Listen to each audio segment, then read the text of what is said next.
E o mais interessante, que essa desesperança, essa descrença, esse ceticismo, deve-se àquilo que o próprio ser humano é capaz de fazer. Então, o homem, olhando para o homem, não consegue ter esperança no homem. Não porque ele conheça alguma coisa de sua natureza, ele não conhece. Mas porque ele lê, faz uma leitura daquilo que ele faz, seus feitos, suas obras. Então, quando o homem, eu, olho para o outro homem e vejo o que esse outro homem é capaz de produzir, não há esperança. Há um racismo muito grande. Há uma crença. Porque a humanidade é capaz de fazer coisas que a história tem escrito, relatado, tem demonstrado. É só procurar e ver até onde o homem é capaz de, em nome dos seus próprios interesses, de suas próprias vontades, em nome de alcançar aquilo que deseja, para o seu bel prazer, é claro. Nós, o que compomos esse gênero humano, somos capazes de fazer e de produzir coisas de extrema maldade, exageradamente perversas, impróprias, inclusive, que nos autodestrói. Antigamente tinha-se a crença, no século XVII e XVIII, de que o homem tem a natureza boa. Um homem chamado Rousseau dizia isso. E o que faz o homem fazer coisas más é ele ver o outro fazendo. Então ele aprende por repetição, que o homem já nasce bom. O que o corrompe é o meio, o ambiente em que ele vai estar. Essa crença do Rousseau demorou quase 2 séculos, ou quase 1 século. E aí logo de cara o homem produz a Primeira Guerra Mundial. E depois a Segunda Guerra Mundial. E aí essa teoria do Rousseau caiu por terra. Porque ali nós encontramos relatos do que o homem é capaz de fazer. A expressão máxima do nazismo é uma demonstração clara da maldade humana. O que o homem é capaz de fazer está lá em Auschwitz, por exemplo, na câmara de gás, e outras experiências que eles fizeram com os próprios seres humanos. Então, esse ser humano, ele é exageradamente perverso. Ele faz coisas impróprias, que inclusive ele autodestrói. O passado e o presente, eles constatam que o homem é capaz, o que o homem é capaz de fazer. A história já nos mostra isso. Agora, os textos bíblicos também já vinham descrevendo até onde pode ir o ser humano cujo coração se encontra distante de Deus. O que é capaz de fazer um homem onde o coração não tem Deus? Romanos 1, por exemplo, descreve todas as maldades que eu e você somos capazes de fazer se não tivermos Deus. E todas as maldades que são feitas por homens que não têm Deus.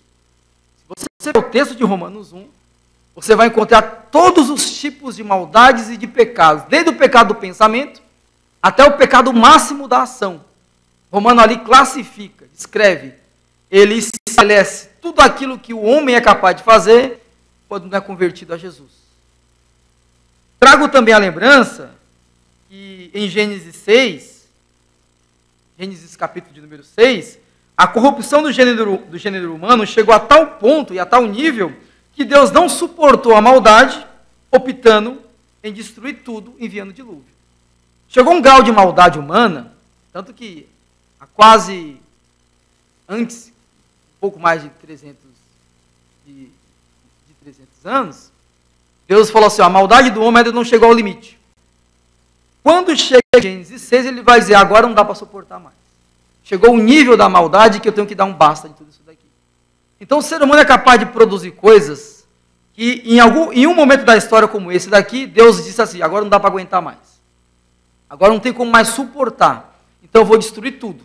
E Deus destruiu tudo, enviando o dilúvio, nesse caso aqui, recomeçando assim um novo grupo de seres humanos. Enfim, o passado, o presente constatam o que é, na vida prática, um homem ou uma mulher cujo coração não se encontra em Deus. O que eles são capazes de fazer, aonde eles são capazes de chegar, os meios que eles são capazes de trilhar para alcançar aquilo que lhe traz satisfação. Fica muito claro, a história constata isso, o texto de Gênesis também fica muito claro que, em determinado momento da história, Deus não suporta a maldade humana.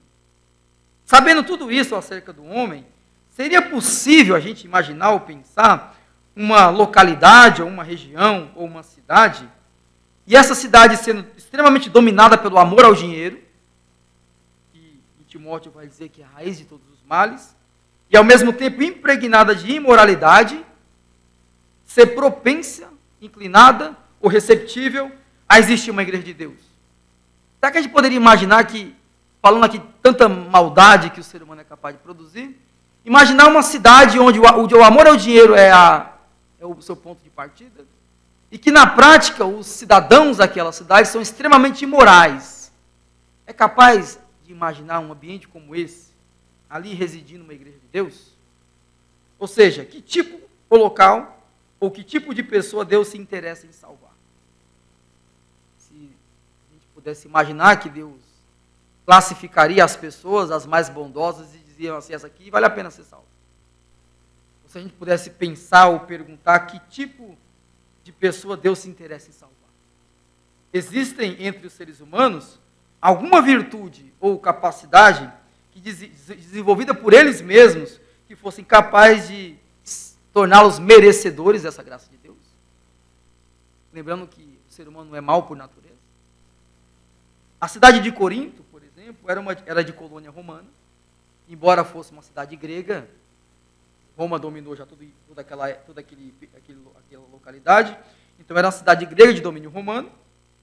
Era uma cidade importante, talvez as mais importantes da época.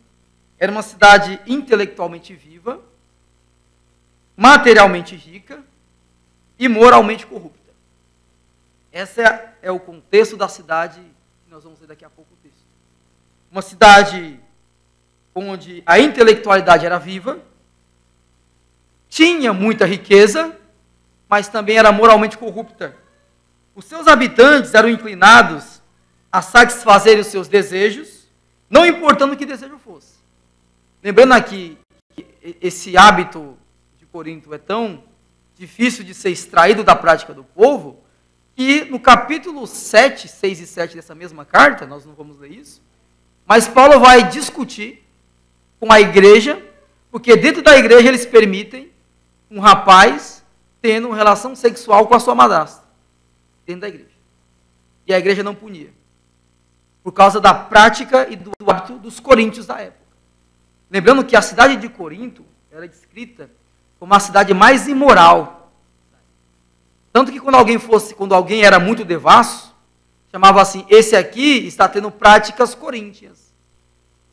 Ser coríntios, ou corintiano, é brincadeira, ser coríntio, na época, era a expressão disso daqui. E quando você pensa em devassidão, é todos os tipos de imoralidades que o ser humano era capaz de fazer. Para vocês terem uma ideia, a cidade de Corinto, ela tinha uma deusa, e aquela deusa diversas sacerdotisas, e a prática de culto daquelas sacerdotisas era a prática sexual. Eles cultuavam a deusa com ato sexual. Então, a sexualidade, a imoralidade era algo extremamente enraizada na igreja de Corinto. Tanto que depois de convertido, a igreja ainda sofre com isso. E Paulo tem que intervir. Então, aqui é o pano de fundo. É uma cidade onde a inteligência é expressada ao máximo. É uma cidade de extremamente riqueza, porque era uma cidade onde tinha uma localização muito interessante para quem via navio. Era uma cidade moralmente corrupta. Os habitantes eram inclinados a satisfazer os seus desejos, não importando que desejo fosse. Eles eram extremamente inclinados a fazer tudo o que classifica o ser humano como um agente da maldade. Agora, foi exatamente esse mal, esse lado mal de Corinto, essa parte perversa dessa cidade, essa parte maldosa desse povo, que despertou e induziu o apóstolo Paulo a pregar ali e propor a essas pessoas a esperança por meio do evangelho da cruz. A gente olha a circunstância e diz assim, ó, isso aqui é só esperar para ter fim. E Paulo, quando olha uma situação como aquela, ele vê uma oportunidade de mudar a situação daquele povo. Enquanto alguns poderiam enxergar uma dificuldade, Paulo, dirigido por Deus, vislumbra uma oportunidade. Uma oportunidade de pregar o evangelho que salva pecadores perdidos. Se aqueles homens são pecadores perdidos, são aptos a ouvir a mensagem do evangelho. Porque o evangelho é para isso. Lembrando que o Senhor Jesus diz em Lucas que ele veio para os doentes, porque os sãos não precisam de médico. E Paulo, olhando ali a doença que era a cidade de Corinto, ele vai dizer, foi para esses aqui que Cristo veio. Ele não tinha intenção no início de passar em Corinto, ele queria ir para outro lugar. Deus lhe conduziu a ficar em Corinto. E a cidade de Corinto foi a cidade que Paulo ficou mais tempo. Para vocês imaginarem o trabalho que esse moço teve. Escreveu 4 cartas a Corinto. Só 2 ficaram conosco. As outras 2 se perderam, ou foram modificadas, ou resumidas nessas 2 cartas. Foram uma igreja muito trabalhosa, por causa da natureza daquele povo. A gente falou sobre maldade, que o ser humano não é maldoso. A cidade de Corinto expressava a todos o grau de maldade que o ser humano poderia fazer. Enquanto alguns enxergavam dificuldade, Paulo enxergou, vislumbrou uma oportunidade de oferecer a pecadores perdidos o evangelho que salva. Uma cidade tão corrupta, com pessoas cujo coração se encontrava distante de Deus, produz uma oportunidade para falar de Jesus. O Deus cujo amor a eles se estende, o Deus cuja esperança a eles é oferecida. Agora, apesar de tudo isso, a graça redentora e transformadora de Deus realiza o milagre de Deus na cidade de Corinto através de Jesus. Ninguém imaginaria que na cidade de Corinto pudesse ter uma igreja. E ali houve um milagre. Ou seja, Deus transforma a situação de pessoas que a situação não pode ser transformada. Então, não tem pessoas que não tenham jeito na mão de Jesus. Qualquer pessoa, ao se encontrar com Ele, ao se colocar em sua disposição, é transformada. Ele tem poder de mudar qualquer condição da vida de pecador. A igreja de Corinto é para você. Não por merecimento, é claro. A história do ser humano prova o quanto indignos e imerecedores todos são. Era graça soberana e, por isso, somente pode ser adquirida e usufruída com gratidão. Agora, é exatamente como e o que introduz o apóstolo Paulo nesse texto agora que nós iremos ler. Então, gostaria de convidá-los a ficarem em pé e fazer a leitura do versículo 1 até o 9. Paulo, chamado para ser apóstolo de Jesus Cristo, pela vontade de Deus, e o irmão Sóstenes, a igreja de Deus em Corinto, aos santificados em Cristo Jesus, chamados para serem santos, como todos os que em todos os lugares invocam o nome do Senhor Jesus Cristo, Senhor deles e nosso. Graça e paz seja convosco, da parte de Deus, o nosso Pai, e do Senhor Jesus Cristo. Sempre dou graças a Deus por vós, pela graça de Deus que vos foi dada em Cristo Jesus. Pois em tudo fostes enriquecidos nele, em toda palavra, em todo conhecimento, porque o testemunho de Cristo foi confirmado entre vós, de modo que não vos falte nenhum dom, enquanto aguardeis a revelação de nosso Senhor Jesus Cristo. Ele também vos confirmará até o fim, para seres irrepreensível no dia do nosso Senhor Jesus Cristo. Fiel é Deus, porque fostes chamados para a comunhão de seu Filho, Jesus Cristo, Senhor nosso. Os irmãos podem assentar. Eu acho muito interessante a maneira que ele começa a sua carta. Ele vai dizer assim, Paulo, chamado para ser apóstolo de Jesus Cristo, pela vontade de Deus. Ele coloca claramente no início que o seu apostolado, o exercício do seu ministério apostólico, é da vontade de Deus. E por que ele coloca de início da vontade de Deus? Porque mais à frente os coríntios vão questionar a autoridade de Paulo. Antigamente tinha costume alguém vir falar em nome de outra pessoa, levar uma carta de autorização. Ou seja, a discussão ali em Corinto é, se Paulo é apóstolo, cadê a carta de recomendação da igreja de Jerusalém? Por que a igreja de Jerusalém não enviou uma carta recomendando o apóstolo Paulo como apóstolo do Senhor? E aí Paulo vai dizer mais à frente, nós não lemos isso daqui, mas ele vai dizer mais à frente que a carta que autoriza o ministério apostólico de Paulo não é enviada por Jerusalém, mas a carta são os próprios coríntios. Ele vai dizer, vocês são cartas escritas e lidas em nossos corações. O que me dá autoridade que eu sou apóstolo de Deus é vocês. A maior demonstração de que Deus usa a minha vida, Paulo está dizendo, é o trabalho de minhas mãos, ou seja, vocês são testemunhas.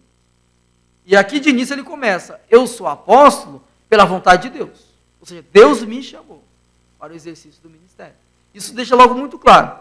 E para poder justificar ainda mais, ele pega uma testemunha, Sóstenes. Para quem não conhece o Sóstenes, ele era antigamente o principal da sinagoga. Ou seja, alguém com credibilidade.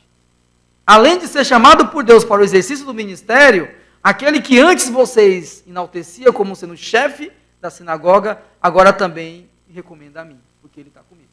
Então isso fica muito claro para depois o que vai acontecer logo mais, quando vão discutir a autenticidade do apostolado de Paulo. Ele vai dizer, olha, eu sou chamado por Deus e a prova disso são vocês. Olha a transformação, ele vai dizer depois, vocês eram em outras épocas aí, maldizentes, sodomitas, ladrões, beberrões, agora vocês são lavados pela palavra, ou seja, vocês se modificaram, Deus lhe transformou, e o que isso comprova? Que o meu apostolado é da vontade de Deus. Então fica muito claro, logo do início aqui, nesse texto que a gente leu. Mas antes de entrar agora, provavelmente, no texto, gostaria de ler aqui uma frase bem curtinha, que resume um pouco do início do ministério de Paulo na cidade de Corinto. Quando os ventos de Deus sopram do trono da glória e perpassam a terra, então é tempo abençoado. Ou seja, esse tempo abençoado passa, a partir desse momento, a circular na cidade de Corinto. Esse tempo, momento abençoado, com certeza também ocorreu inicialmente em Corinto. Igreja que se destina essa carta de Paulo. Quando ressoou a alegria dos santos, ou seja, quando a alegria da salvação inundou a vida de todos os membros daquela comunidade. Imaginar que uma cidade como Corinto, olhando, humanamente falando, não tinha nenhuma expectativa de melhora. Era dali para pior. E aí, o vento de Deus, com a misericórdia de Deus, dá àquele povo mais uma oportunidade enviando Paulo. Uma igreja de Deus, no meio de uma metrópole, de Corinto, começou a assumir o compromisso de viver uma nova vida, fundamentada em princípios que agora eram contrários ao que antes eles praticavam. Então você vê aqui que o evangelho é uma contracultura. O evangelho, em qualquer cultura que ele chega, ele vai denunciar as práticas erradas da cultura. O evangelho nunca pode ser acomodado à cultura, mas ele sempre será senhor dela. Ele sempre terá uma voz e um dedo apontado para a cultura nas suas práticas, seja quais forem. Então, eu nunca posso imaginar, ou nunca podemos imaginar, um evangelho que se vai adequar à cultura. Tem que ser sempre um contraponto a ela. O evangelho, quando Paulo prega aqui, logo de cara, é uma voz contrária. Porque a partir do momento que esses homens ouvem o evangelho, as suas práticas são denunciadas. Então, eles têm que mudar de vida. E automaticamente isso acontece. A grande dificuldade, às vezes, de pensar é que, imaginar, um povo que tinha hábitos completamente diferentes do que se prega o evangelho. Agora são convertidos. A mudança não é automaticamente. Alguns hábitos o tempo vai tirar. Né? Santificação é um processo, a salvação é um ato. Né? Nós somos justificados na hora, mas a santificação é um processo. Nós estamos falando aqui de uma igreja que Paulo vai fazer críticas pesadas. Por exemplo, essa situação que eu contei, do jovem e da madrasta, litígio na igreja, irmãos mais ricos que usavam o momento de ceia numa expectativa de apenas comer e deixar sem comer os que não tinham tanto poder assim, quando vocês vão ver lá em Coríntios, quando Paulo vai narrar a ceia. Então você encontra diversas dificuldades, mas o que é interessante é que antes da gente olhar as dificuldades, Paulo vai dizer, essa igreja a quem eu me destino, versículo 2, a igreja de Deus que está em Corinto. Ou seja, apesar das práticas que estão sendo mudadas e transformadas, porque a santificação é um processo, é a igreja de Deus. Isso também traz para mim um certo cuidado de julgar um grupo antecipadamente por alguns erros, né? Não pensando em erros bíblicos ou erros de mensagem, mas alguns erros de práticas, porque estão em processo de crescimento. Se a gente olhasse para a igreja de Corinto, eu diria assim, a igreja de Corinto não é igreja. Porque ele tem praticam algumas coisas, e às vezes é o contrário, mas Paulo está dizendo, está em processo. Estão se santificando, vão chegar lá. Porque a ideia é que nem sempre a gente começa bem. Começa mal. Mas a finalidade é terminar bem, né? É chegar lá, santificado. O processo de santificação produz isso. Então é uma igreja que a partir desse momento da pregação do evangelho agora é confrontada. Ou seja, as práticas são denunciadas. Entretanto, mais cedo ou mais tarde, cada pessoa convertida percebe que essa vida nova não continua se desenvolvendo para melhor, sem dificuldades. No momento da conversão foi uma festa. Agora, no momento em que eles retornam à vida real, agora convertidos, eles percebem que muitas coisas em suas vidas eles vão ter que deixar. Começa o processo de santificação. A santificação é a denúncia que o Espírito faz dentro do nosso coração de alguns hábitos ou práticas que antes nós considerávamos normais e que agora, depois do Evangelho, são práticas erradas. Então, isso é uma denúncia. O Espírito nos conduz a cada passo a uma vida mais próxima daquela do Senhor Jesus. Isso chama-se santificação. Sem dúvida, né, alguma. Né? A nossa velha natureza não foi simplesmente despida por meio do novo nascimento, mas se manifesta vigorosamente de acordo com o nosso modo de ser e das escolhas que fazemos. Então, de vez em quando, essa velha natureza, ela sobressai, ela quer se tornar mais forte do que a natureza nova, e há uma briga interna entre nós. Dizem aí alguns autores que dentro de cada ser humano convertido existem 2 leões. O velha natureza e a nova natureza. A Bíblia chama de carne de espírito. Ele ilustrou como leões. Vence aquele que você alimentar mais. A vida espiritual, o novo nascimento, ou a vida carnal que ainda está dentro de nós. Ou seja, aquele que vai ter maior expressão é aquele que você mais alimentar. E onde um grande número de pessoas em processo de renovação precisa viver em comunidade, manifesta-se muitas vezes dificuldades e aflições que começam a ameaçar a convivência harmônica.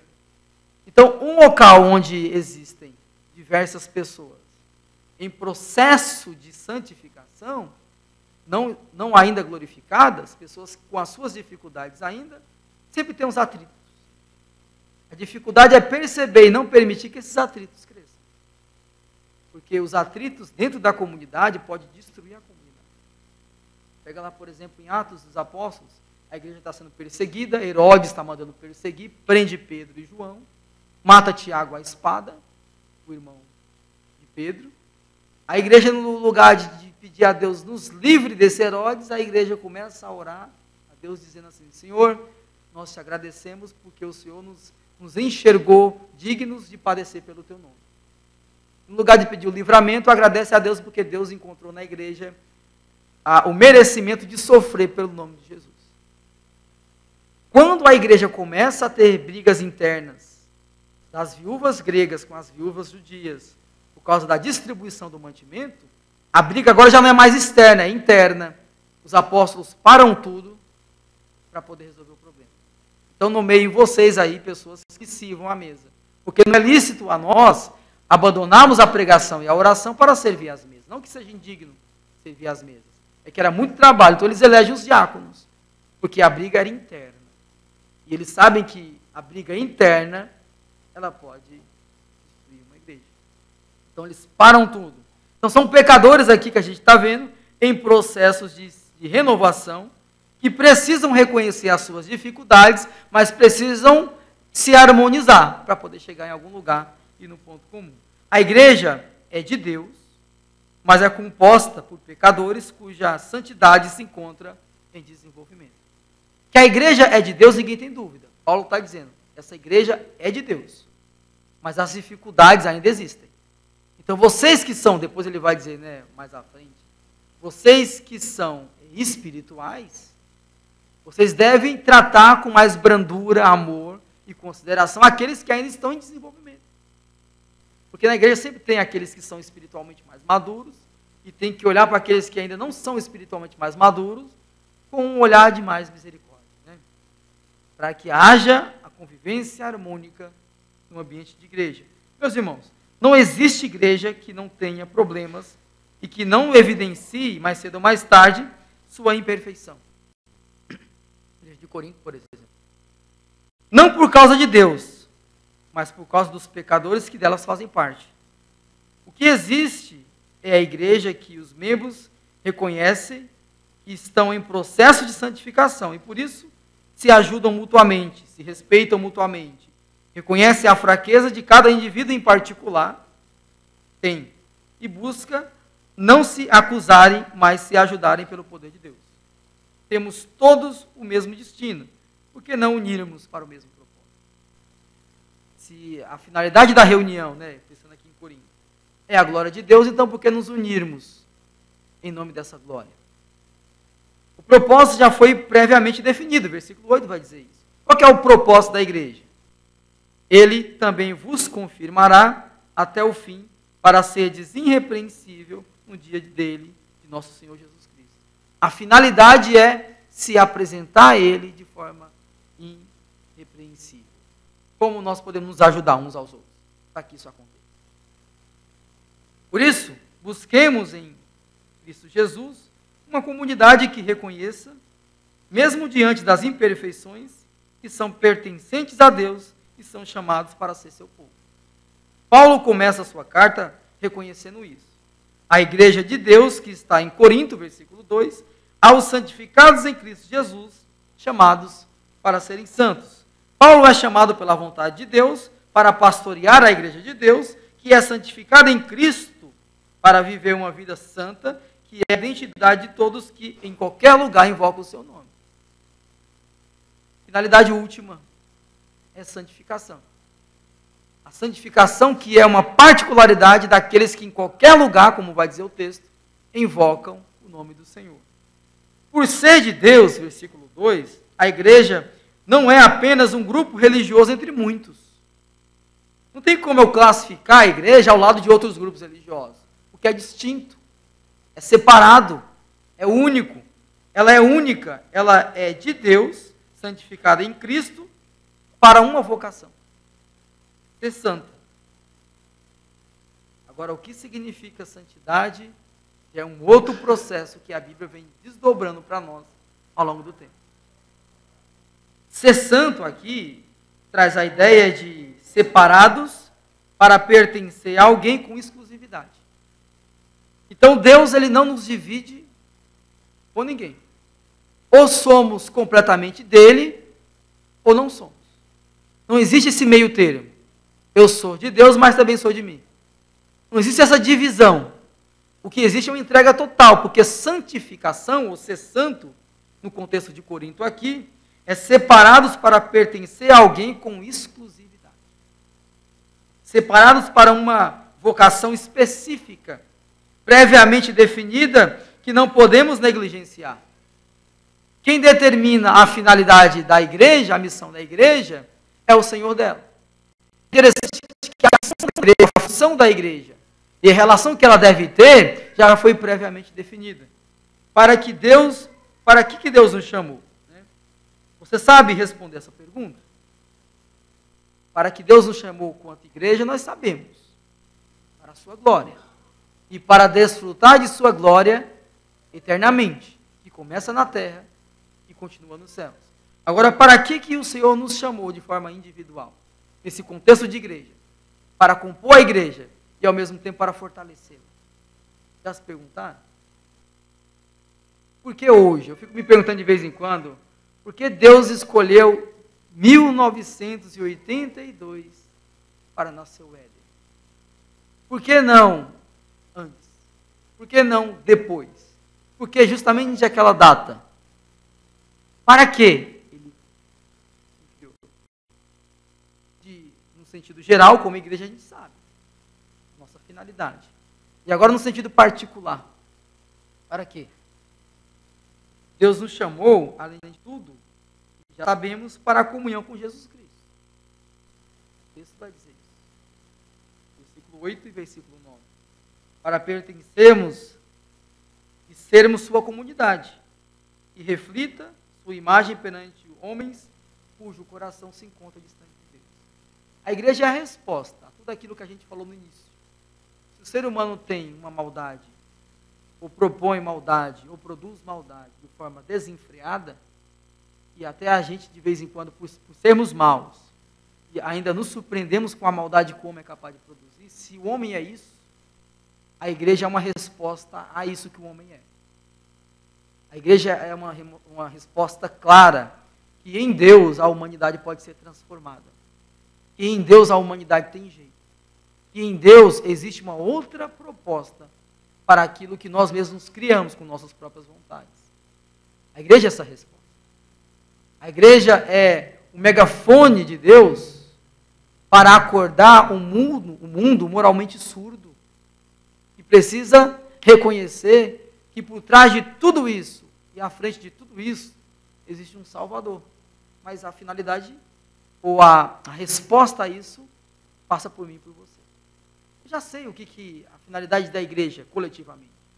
Nós já sabemos, todos nós já sabemos. Mas a pergunta é, e em relação à minha vida, o que Deus quer de mim? O que Ele espera de mim? O que posso fazer para contribuir para o seu reino?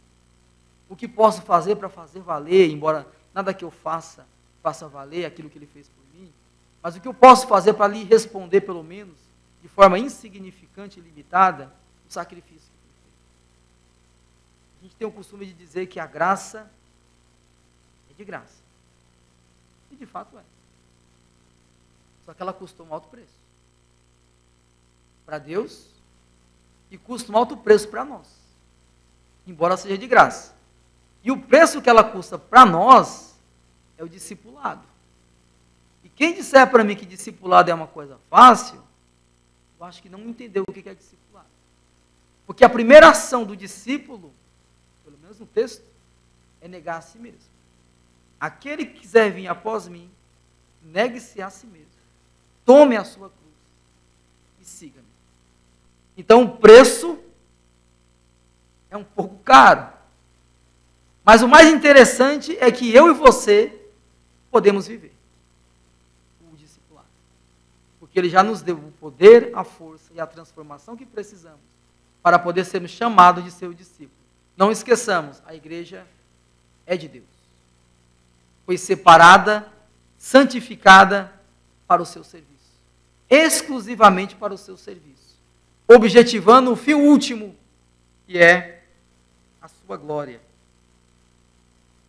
Historicamente já se demonstrou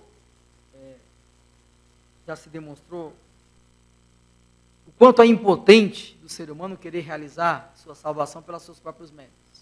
Isso não é possível. Qualquer homem que tentou, sempre errou. Eu tinha um colega que ele dizia assim, olha, hoje eu vou tentar ficar 24 horas sem cometer um pecado, seja ele de pensamento, de palavras ou de ação. Quando deu 15 minutos, ele já cometeu o primeiro. Porque não pode. A santificação é um processo que nos levará à glorificação, que é, isso sim, a ausência de pecado. Mas isso só lá no céu. Então, historicamente, já foi comprovado que o ser humano não pode, não é capaz de se auto-salvar-se. Precisamos todos da graça de Deus em Jesus Cristo. Paulo, nesses versículos iniciais, que foram lidos por nós, nos oferece a receita da salvação, que sempre será iniciada por Deus. A salvação sempre será um processo que parte primeiramente de Deus. Porque sempre foi assim. A igreja é de Deus, porque é Ele que chama. Ela é santificada em Cristo, porque foi chamada para Ele, para ser santa. Como santo é todo que em todos os lugares invoca o seu nome. Invocar o nome do Senhor, está no texto isso daí, Invocar o nome do Senhor é buscar socorro junto de Deus, em vista do eminente juízo, quando a vontade soberana dele determiná-lo. Isso é invocá-lo. É clamar por socorro quando olhamos para nós e não encontramos saída. Qualquer um, em todos os lugares, vai dizer o texto, invocar o nome do Senhor, ele responderá. Porque a igreja é de Deus, é santificada em Cristo para um fim, que é a comunhão com Ele, como diz o versículo 8 e o versículo 9. Ele é o Senhor, em cujas mãos repousa o nosso destino. Como o Senhor invocado, versículo 2, Ele é capaz de nos redimir da perdição e nos conceder participação no reino de Deus. Somente quem invoca a Jesus, nesse sentido, é um cristão. A gente tem a mania de ficar classificando cristão verdadeiro e cristão falso. Não existe cristão falso. O que existe é cristão. E essa ideia de cristão verdadeiro é redundância. Porque o cristão, por natureza, é verdadeiro. E se não é verdadeiro, não é cristão. E cristão é aquele que invoca o nome do Senhor nesse sentido. Em busca do socorro, reconhecendo a limitação, a fragilidade, reconhecendo que precisa dele, com o coração inclinado, aquilo que ele pode oferecer. Agora, finalizando, algumas aplicações para nós aqui. Se fôssemos resumir esses 9 versículos que foram lidos por nós, resumiríamos assim: a gratidão a Deus por garantir a presença de pecadores redimidos na comunidade cristã. Pelo menos é isso que fica muito claro que Paulo quer nos passar, nesses 9 versículos que foram lidos por nós. E é disso que Paulo se alegra e compartilha com a igreja de Corinto. Imaginar a igreja naquela situação, escreve uma carta para Paulo: Paulo, a gente está vivendo algumas tensões aqui. Tem um rapaz fazendo isso, tem um outro fazendo isso, tem um grupo de irmãos mais ricos fazendo isso. Há litígio na igreja, há briga interna. Tem uns aqui fazendo a igreja, dividindo a igreja em facções, porque um está dizendo que é de Apolo, o outro que é de Cristo, o outro que é de Cefas, o outro que é teu. A igreja está dividida em 4, Paulo. O que você nos responde? Paulo já diz assim: olha, apesar da tensão que existe entre vocês, nunca se esqueçam que a igreja é de Deus e que Deus ela por ela. E que no final da história, no continuar da história, essa igreja sempre fará a vontade dele. E ele começa, ao mesmo tempo, exemplificando o seu chamado, porque ele é apóstolo da vontade de Deus. Ele começa também classificando a igreja que ela é de Deus. E ainda mais dizendo que essas outras pessoas em outros locais, que invocar o nome do Senhor também é cristão. E dizendo à igreja que no final das contas, a finalidade dela, versículo 9, fiel é Deus, por quem foste chamados para a comunhão de seu Filho Jesus Cristo, Senhor nosso. Apesar da infidelidade de alguns, Paulo faz um contraponto aqui: fiel é Deus. E se Deus é fiel, eu ia falar, se Deus é por nós, né? Quem será contra nós? O texto é o mesmo. Que eles são um povo difícil, os coríntios aqui, Paulo não tinha dúvida. Porque conhecia a natureza deles antes da conversão. Do versículo 10 em diante se encontra, ou se constata, esse fato. Por exemplo, se vocês forem pegar, nós não lemos só até o versículo 9, né? Mas se a gente fosse começar no versículo 10 aqui, ó. Irmãos, lembrando que Paulo já faz uma leitura de que a igreja é de Deus e tal, e que eles são santificados, e que eles vão exercer a comunhão, e que no final Deus é fiel. Aí ele começa aqui já: irmãos, rogo-vos em nome de nosso Senhor Jesus Cristo, versículo 10, que não entreis em acordo quanto discutirem, e não haja divisões entre vós. Pelo contrário, sejais unidos. Ele começa falando de um problema de divisão que está tendo. Mas antes disso, ele já meio que já preveniu qual que era o final da igreja, porque é de Deus. Será santificadas em Deus para a glória dele. No entanto, a alegria se encontra naquilo que Deus pode fazer por pecadores, como eles e como nós. No versículo 8, o versículo 8 vai dizer que o Senhor Jesus garante, confirma a todos nós a presença no seu glorioso dia, sem culpa e irrepreensível. Isso aqui é a fidelidade de Deus. Deus garante. Se o ser humano invocá-lo, reconhecer sua grandeza, ele é fiel para garantir. No final da vida, no grande dia, nos apresentarmos sem culpa, irrepreensível, no dia dele. Meus irmãos, isso aqui é graça. Graça é quando eu recebo alguma coisa sem merecer. Misericórdia é quando eu não recebo quando mereço. Graça, eu não merecia a salvação e ganhei. Misericórdia, eu merecia o inferno e não ganhei. O oposto. Mas a graça e a misericórdia caminham juntas em Deus. É uma ação poderosa e bondosa que começa com Deus e com Ele termina. Ele nos garante sem culpa. Isso porque, como diz o versículo 9, fiel é Deus, pelo qual fosse chamados à comunhão do seu Filho. Ele garante porque, apesar de pecadores, é o Senhor Jesus que nos santifica. Temos que acreditar que isso é verdade também para nós. Apesar de tudo e apesar de nós, Deus nos santifica. E graças a Ele por isso. Ele santifica e chama para o exercício de uma missão, que é exalar o que Deus é em toda a expressão de vida. Na verdade, exalar na expressão de nossa vida tudo aquilo que Deus é. Todos os que em todos os lugares invocam o seu nome. Se você